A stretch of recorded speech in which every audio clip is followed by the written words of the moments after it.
Ladies and gentlemen, today we journey through time to uncover the 5 most underrated heroes of the American frontier, individuals whose courage, resilience, and vision helped define an era. When we think about the American frontier, it's easy to get lost in the romanticized tales of gunslingers, gold rushes, and cowboy duels at high noon. Names like Davy Crockett, Wild Bill Hickok, and Buffalo Bill Cody dominate popular culture, glorified in movies, TV shows, and dime novels.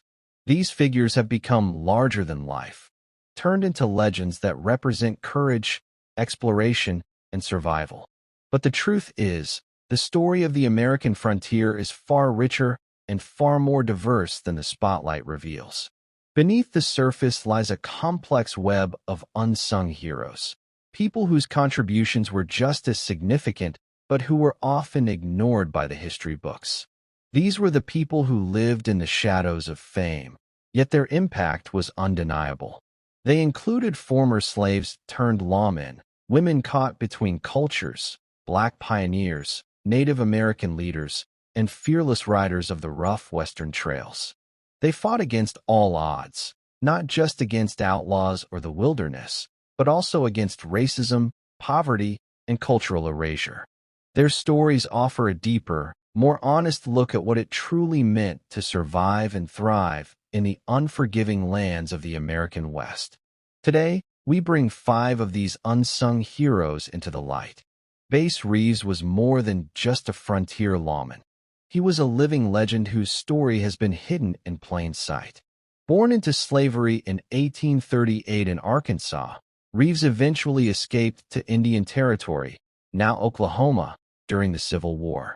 He lived among Native American tribes, learning their languages, customs, and tracking techniques, skills that would later make him one of the most effective lawmen in American history. After emancipation, Reeves became one of the first Black deputy U.S. Marshals west of the Mississippi River. Working primarily in what was then known as Indian Territory, he patrolled an area of over 75,000 square miles, often riding alone into some of the most lawless and dangerous regions in the country. He made more than 3,000 arrests over his career, bringing in hardened criminals, bandits, and fugitives, many of whom were considered too dangerous for others to pursue. Despite countless gunfights, Reeves was never wounded, a testament to both his skill and tactical brilliance. He was a man of deep integrity, known for his strict moral code. It's said that he even arrested his own son after the young man was charged with murder, proving that justice came before family in Reeves' eyes. He was also a master of disguise, often donning various outfits and identities to catch outlaws off guard. This flair for theatrics, combined with his effectiveness, later inspired the creation of the fictional character the Lone Ranger. Though the character was whitewashed and stripped of Reeves' identity and background in popular retellings. Reeves operated in a time of racial hostility, yet he earned the respect of judges, fellow marshals, and even the criminals he apprehended. His legacy challenges the traditional image of the American lawman and serves as a powerful reminder that the Old West was far more diverse and complex than Hollywood has led us to believe. The sheer scale of Reeves' accomplishments as a U.S. Deputy Marshal is almost hard to believe. Operating in the volatile Indian Territory, where lawlessness was a daily reality, Reeves tracked down criminals with a level of precision and bravery that earned him quiet notoriety among his peers, yet little recognition in the mainstream history of the American West. Over the course of more than 3 decades, he made more than 3,000 arrests, often working completely alone and without backup. These were not petty criminals. Many were murderers, horse thieves, and dangerous fugitives with bounties on their heads. What set Reeves apart wasn't just the numbers, it was his method. He was a brilliant tracker, capable of following trails across harsh terrain for days. He often used elaborate disguises to infiltrate outlaw camps, posing as a fellow criminal, a weary traveler, or even a preacher. Once he gained the trust of his targets, he would arrest them swiftly, and without unnecessary violence. In fact, Reeves preferred bringing in criminals alive, a rarity in an era known for shootouts and swift frontier justice. Yet when forced into battle, he didn't hesitate. He killed more than a dozen men in self-defense, never suffering a single gunshot wound himself. Despite his achievements, Reeves was largely excluded from the Western mythos that developed in popular culture. His race played a major role in his omission. While white lawmen were turned into folk heroes, Reeves' story was quietly buried. Yet scholars and historians now believe that the legendary character of the Lone Ranger, a masked hero who brought law to the untamed frontier, was likely inspired by Reeves. The parallels are striking: the disguises, the silver badge, the commitment to justice, and even the sidekick dynamic. Though in popular media, the roles were racially reversed. Reeves' legacy is slowly gaining recognition, but for over a century, one of the greatest lawmen in American history was a forgotten figure. His impact goes beyond the number of arrests. He reshaped the idea of what justice could look like in the Wild West, and stood as living proof that courage and integrity know no color. In the vast and volatile expanse of the Texas frontier, few stories are as haunting and complex as that of Cynthia and Parker. Born in 1827 to a settler family, Cynthia was just 9 years old when her life was abruptly transformed. In 1836, during a raid on Fort Parker in Texas by a coalition of Comanche, Kiowa, and other native warriors, Cynthia was taken captive along with several other family members. While some were killed and others eventually released, Cynthia remained with the Comanche for the rest of her childhood and for most of her adult life. What began as a kidnapping evolved into something much deeper. Cynthia didn't just survive among the Comanche, she assimilated fully into their culture. Over time, she took on a new name, married a respected Comanche chief named Peta Nakona, and had 3 children with him, including Quanah Parker, who would later become the last great war chief of the Comanche people. Far from being a prisoner, Cynthia grew to love her adopted people and her new way of life. Her transformation challenged the common settler belief that native life was inherently savage or undesirable.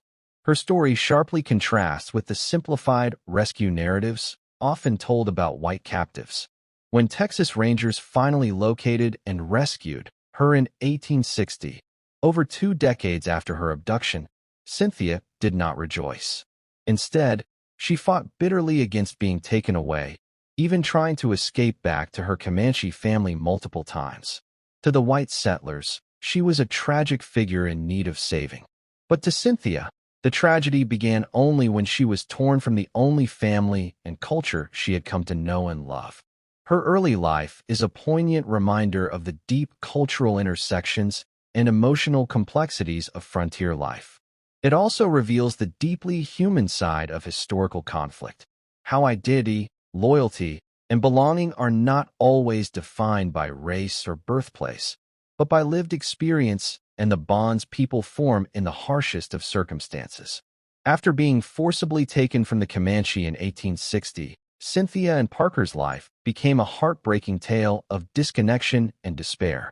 To the white settlers and Texas authorities who had rescued her, she was viewed as a lost daughter of civilization, someone who had been tragically captured and finally brought home. But for Cynthia, the reality was the opposite. She had been ripped away from the only family she truly knew, including her husband and children. She was no longer the young settler girl they remembered. She was now Comanche in every sense, by language, by belief, and by heart. In white society, Cynthia was treated as a curiosity and even paraded as a symbol of the frontier's dangers. But she never adapted to life back among settlers. She could no longer speak English fluently, struggled with cultural expectations, and was often confined or watched closely to prevent her from escaping. Her sorrow deepened when she learned that her husband, Chief Peta Nakona, had reportedly died during the same raid that had taken her. Even worse, she was permanently separated from her children, including her young son Quanah, whom she would never see again. Her pain became unbearable when her only daughter with her, Prairie Flower, died of illness in 1864. That loss broke whatever spirit Cynthia had left. Those who knew her in her final years said she stopped eating, refused to speak, and often cried for her Comanche family. Her physical health declined rapidly, and she died in 1870, still grieving, still lost in a world that never truly accepted her return. Cynthia Parker's later life is more than a personal tragedy.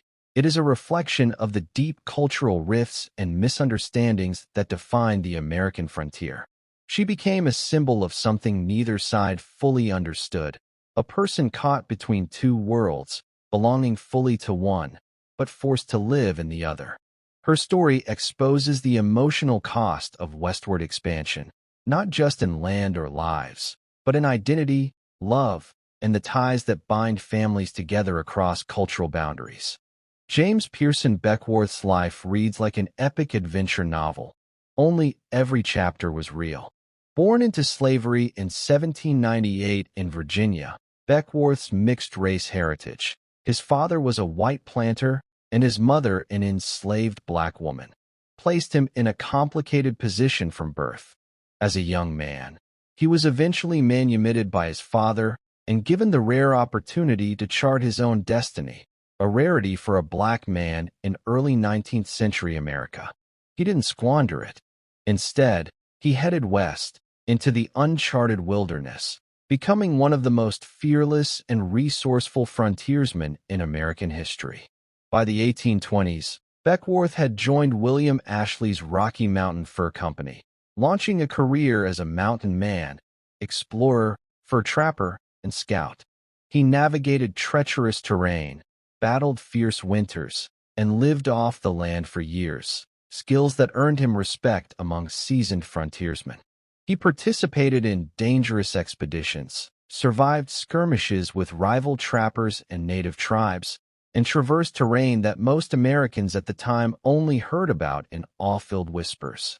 But Beckwourth didn't just survive the wilderness, he thrived in it. He was known for his charismatic storytelling, his daring nature, and his ability to adapt to any environment. Whether it was the dense forests of the Rockies or the harsh deserts of the Southwest, Beckwourth carved out a reputation as a man who could go anywhere and survive anything. His knowledge of native languages and customs made him an invaluable mediator and guide, not just for trappers, but later for government officials and military expeditions. Yet despite his legendary exploits, Beckwourth was frequently denied recognition in the mainstream frontier narrative. His African heritage placed him outside the image of the heroic white mountain man that dominated folklore and early American literature. Nonetheless, Beckwourth kept pushing boundaries, literally and figuratively, blazing trails where others saw impassable wilderness. One of the most fascinating and often overlooked aspects of James Beckwourth's life was his deep, complex relationship with Native American tribes, particularly the Crow Nation. After years of trapping and exploring, Beckwourth was adopted by the Crow people, who came to view him not only as a skilled warrior, but as a respected leader and diplomat. He fully immersed himself in their society, learning their language, customs, and spiritual beliefs. Over time, he rose to the position of chief, a rare honor for a non-native man, especially one of mixed African descent. Unlike many frontiersmen who saw native tribes as either obstacles or enemies, Beckwourth served as a bridge between cultures. He lived with the Crow for nearly a decade, marrying several Crow women and participating in their raids and tribal councils. He became a living embodiment of the frontier's cultural intersection, someone who could walk seamlessly between two vastly different worlds. His deep integration allowed him to gain insights into indigenous life that few outsiders ever achieved. He later used this knowledge to help guide settlers through the West and mediate disputes between native tribes and U.S. authorities. However, this dual identity also placed Beckwourth in a unique and sometimes precarious position. He was admired and trusted by many native communities, but also viewed with suspicion by some U.S. officials who couldn't comprehend or accept his loyalty to indigenous peoples. In a time when most Americans saw Native Americans as obstacles to progress, Beckwourth's respect and admiration for their culture stood in stark contrast to the prevailing attitudes of the era. Despite his significant role in fostering cross-cultural understanding, Beckwourth's contributions were largely ignored in the official records of Western expansion. His memoirs, dictated to a writer in 1856, were dismissed by many as exaggerations or fiction, even though modern historians have verified many of his claims. Through his time with the Crow and other tribes, Beckwourth helped preserve a part of American history that would have otherwise been erased, a history not of conquest alone, but of cooperation, adaptation, and deep cultural exchange. While many frontier heroes are remembered for their exploits with guns or their names etched in battle reports, some, like Josefa Jaramillo Carson, played powerful, if quieter, roles in shaping the American West. Born in 1828 in Taos, New Mexico, into a prominent Mexican family, Josefa grew up in a region that was culturally rich and politically tense. The region had long been part of Spanish territory and later Mexico, before being claimed by the United States following the Mexican-American War. Josefa's life unfolded at the crossroads of cultural collision and political transformation. In 1843, she married Kit Carson, the legendary American frontiersman, scout, and explorer. Their union was more than a marriage. It was a symbol of the merging of two cultures, Mexican and American, during a time when tensions between the groups were high. Josefa, fluent in Spanish and English, became a cultural mediator, helping Carson navigate the delicate relationships with local Mexican, Native, and American communities. Her understanding of language and tradition made her an invaluable partner, particularly during Carson's long and often politically sensitive missions for the U.S. military. Despite the traditional roles imposed on women during the 19th century, Josefa was far from passive. She managed the household and family matters while her husband was frequently away on dangerous expeditions. This was no small feat. Life on the frontier was harsh and unforgiving, especially for women. Josefa faced threats of violence, illness, and poverty, yet she remained a figure of strength and resilience for her family. Her presence gave Kit Carson a sense of stability and cultural fluency he might otherwise have lacked. Moreover, Josefa's influence extended beyond the domestic sphere. Historians believe she played a role in shaping Carson's shifting views on Native American policies later in life. While Carson was involved in controversial campaigns against tribes like the Navajo, he also became a vocal critic of U.S. mistreatment of Native peoples, especially near the end of his career. Some scholars argue that Josefa's background and values may have helped guide his evolving conscience. Yet, despite her quiet power and significant influence, Josefa has been largely forgotten in the broader narrative of the American frontier.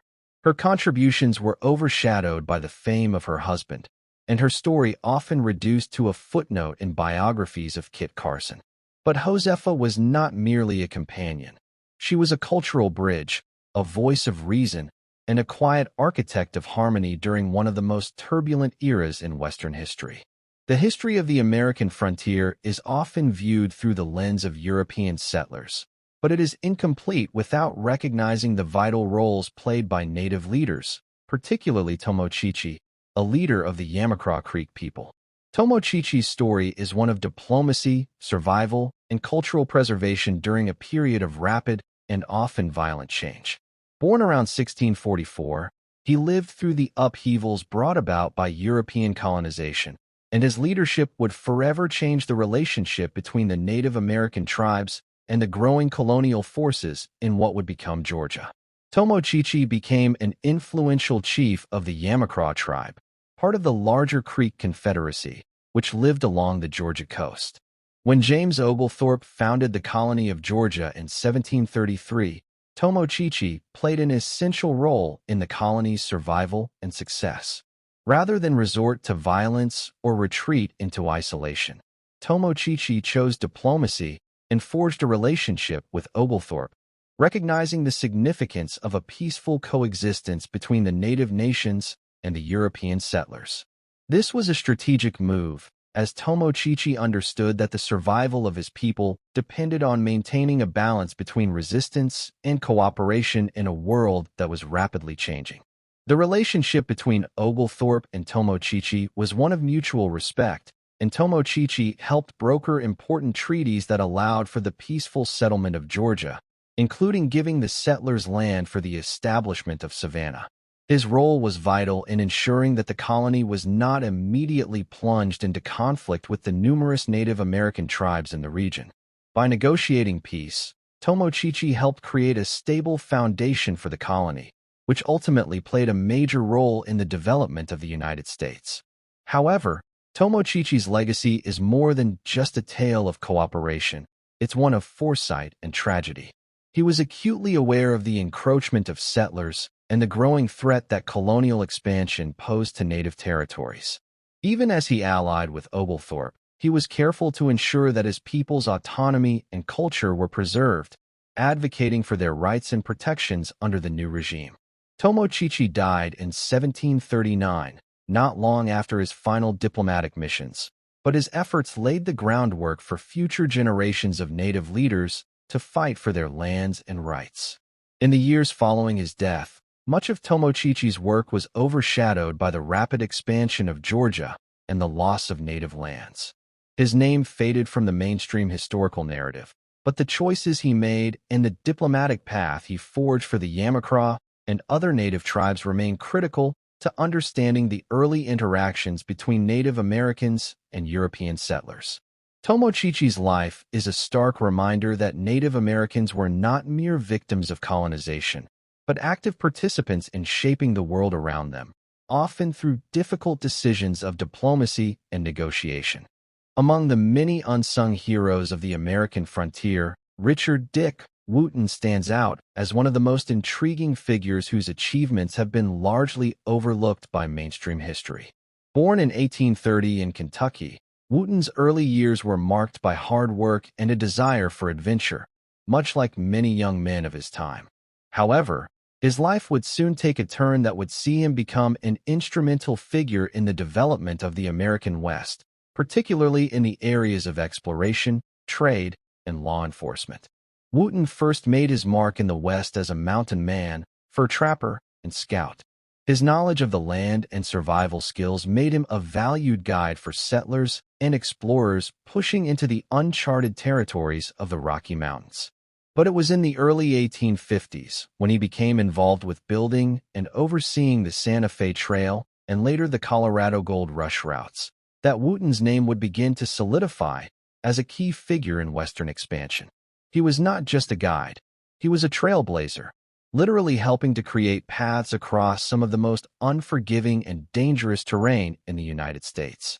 His role as a government-appointed scout and trailblazer was invaluable during this period of rapid westward movement. He became instrumental in opening up safe and navigable paths for both settlers and military expeditions, often venturing deep into native territories and navigating the ever-present threat of conflict. But Wootton was more than just a man of logistics. He was also a skilled negotiator and a strong-willed leader who was able to work with local tribes, and at times even brokers peace between settlers and native communities, something that was rare among those in his profession. As the West continued to grow, Wootton's talents turned to the realm of law enforcement. He served as a sheriff and peacekeeper in the Colorado Territory, where his name became synonymous with justice, even in the often lawless and chaotic environments of frontier towns. His efforts to maintain law and order were marked by his ability to engage with and understand the complexities of frontier justice, often working outside the boundaries of traditional law enforcement due to the absence of formal institutions. His no-nonsense approach to crime made him a respected figure, but also earned him his fair share of enemies. Wootton was known to not shy away from conflict and had a reputation for handling dangerous situations with courage, but also with a keen understanding of the necessity of diplomacy. Despite these numerous accomplishments, Richard Wootton's story has not received the attention it deserves in the pantheon of frontier legends. Unlike other famous figures of the era, such as Kit Carson or Wild Bill Hickok, Wootton's name has faded into obscurity, despite his critical contributions to the expansion and development of the American West. While he is remembered in some regional accounts, his broader historical significance has often been overshadowed by more sensationalized figures or those with more dramatic stories. Yet, his life and legacy stand as a testament to the untold stories of the many men and women whose efforts shaped the American frontier, quiet figures who contributed just as much to the growth and expansion of the country, but whose stories remain largely lost to time. Wootton's resilience, resourcefulness, and dedication to the survival and prosperity of the West offer a broader understanding of the challenges faced by those who came before the famous legends, and reveal a different side of the frontier that is often overlooked. As we've explored the lives of these 5 underrated heroes of the American frontier, it's clear that their stories often go unnoticed in the larger narrative of westward expansion. Each of these figures, whether they were mountain men, diplomats, warriors, or pioneers, played vital roles in shaping the course of history. Their courage, resilience, and determination were key to the survival and growth of the early American West. Yet, despite their profound impact, many of these heroes have been relegated to the margins of history, overshadowed by more famous names or sensationalized accounts. The American frontier was not just a land of conquest and conflict. It was also a place where quiet, yet powerful, acts of bravery, intelligence, and diplomacy shaped the outcome of entire regions.